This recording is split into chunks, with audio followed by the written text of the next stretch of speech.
आज वो बड़ी एनर्जी वाला क्राउड आया हमारा। अस्सलाम वालेकुम, welcome to the talk show. कैसे हैं आप लोग? सब ठीक हैं, मज़े में? मुझे आपकी एनर्जी बहुत अच्छी लगी, इसलिए मैं दोबारा आप लोगों के लिए तालियां बजाना चाहूँगा। ख़वातीन हज़रात, उम्मीद करते हैं कि आप भी बिल्कुल ठीक ठाक होंगे, खैरियत से होंगे। आज की जो हमारी गेस्ट है वो एक पॉलिटिशियन है। अब मेरे लिए तालियां बजाएं। वो इसलिए क्योंकि आज पहली बार हम किसी पॉलिटिशियन का इंटरव्यू करने जा रहे हैं इस शो में हमारे, एंड वी वेरी प्लीज्ड कि उन्होंने हमें आज ज्वाइन किया।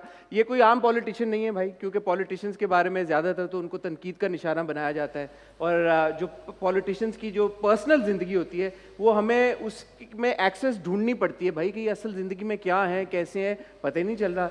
ये एक ऐसी पॉलिटिशियन है और मुझे उनकी बात बहुत पसंद है कि जैसे ये अपनी पर्सनल ज़िंदगी में है वैसे ही ये अपनी पब्लिक लाइफ में अपने आप को कैरी करती हैं। मुझे नहीं लगता कि इनकी कोई बात एज सच ढकी छुपी है। आप इंस्टाग्राम पे भी इनको फॉलो कर सकते हैं, सोशल मीडिया पे इनकी बड़ी ज़बरदस्त, बड़ी स्ट्रॉन्ग प्रेजेंस हैं।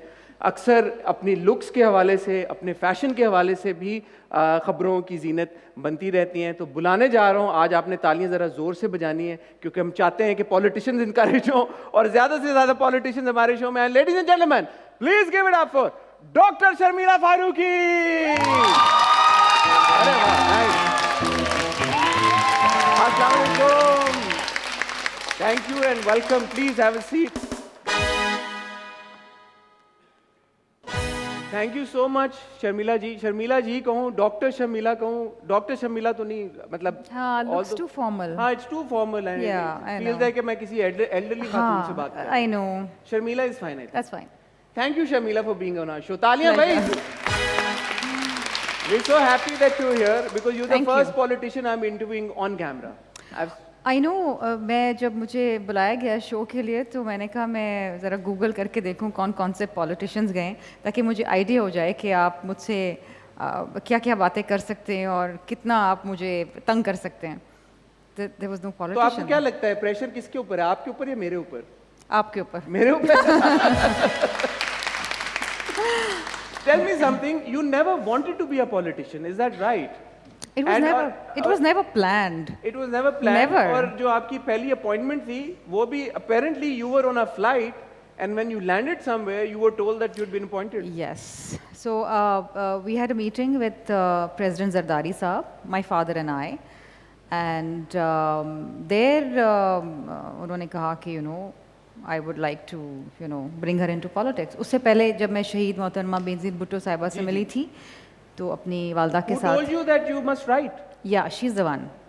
She's the one. When she was in exile also, and I was very young. So she said कि you should start writing. So and write in Urdu. तो अब हम कॉन्वेंट के पढ़े हुए बच्चे, तो हमें इतना ज़्यादा आसान उर्दू ही आती थी, तो पहले मैं इंग्लिश में लिखती थी और अखबार वाले उसे उर्दू में ट्रांसलेट करके वो छापते थे। Then I started reading newspapers and फलां, फिर करते करते करते, क्योंकि ज़बान तो उर्दू ही है, फिर उसमें लिखना आ गया। तो बहुत साल हो गए। जब आपकी मोहतरमा से मुलाकात हुई पहली, उन्होंने क्या आपके अंदर देखा ऐसा कि उन्होंने आपको सजेस्ट किया कि आपको लिखना चाहिए? The first thing she told me that you are a fighter. अच्छा। हाँ, she said you are a fighter. And और उसकी कोई कुछ I need someone like you in the अच्छा। party. So तो and she was वो एक ऐसी खातून थी जो दूसरी औरतों को, लड़कियों को बड़ा सपोर्ट करती थी। मोहतरमा आगे की याद लेकर है, आती ये मोहतरमा के लिए तालियां। थी। Yeah. She was someone who wanted women empowerment, who actually wanted to see women in politics, women in business, women in a professional field. तो बहुत support करती थी। So I was very young. I was in college and I said no. My mother said नहीं ये तो पढ़ रही है। So but फिर वहाँ से सिलसिला शुरू हुआ। और मोहतरमा की वफ़ात के बाद जब आपकी ये मीटिंग हुई जरदारी साहब के साथ, and what do you think now if you look back, कि जरदारी साहब ने आपके अंदर ऐसी क्या एबिलिटी देखी कि उन्होंने आपको मिड फ्लाइट अपॉइंट कर दिया? I know, हम मीटिंग करके As जा रहे a थे, advisor to the chief minister. To chief minister, yes. So again उस वक्त भी my father said कि नहीं, she's not into politics, कुछ नहीं पता politics के बारे में। So he said अच्छा, and Zardari Saab doesn't argue, or he just knows what he wants to do.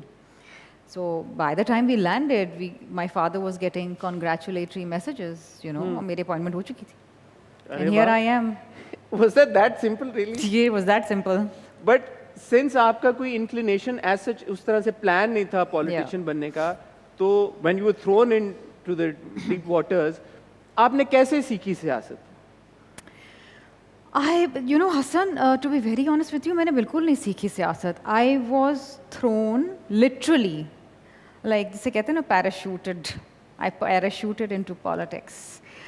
अक्सर इल्ज़ाम लगता है कि पैराशूट से आई है तो and then it was on me कि whether I had to survive. मैंने इसको बहुत से लोग आए चले गए एक स्टिंट करके, but politics was something that I really enjoyed. I thought this is where I belong.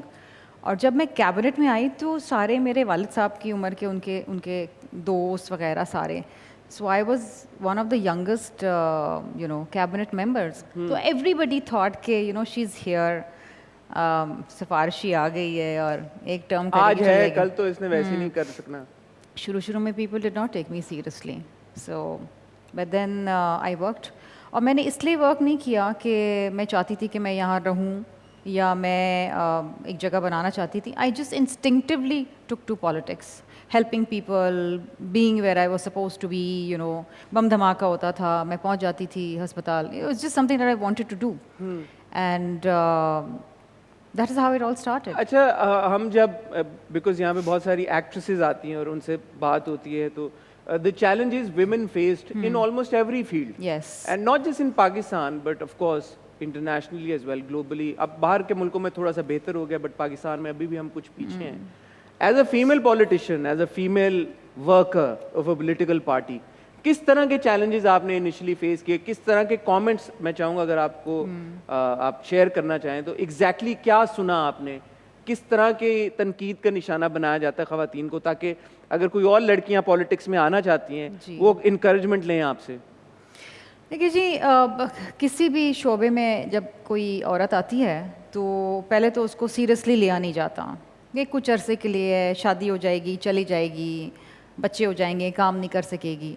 फिर जो इम्पॉर्टेंट पोजीशंस होती हैं या जो इम्पॉर्टेंट कमेटीज़ होती हैं, जो डिसीजन मेकिंग चीज़ें होती हैं, उसमें इतना इंक्लूड नहीं किया जाता.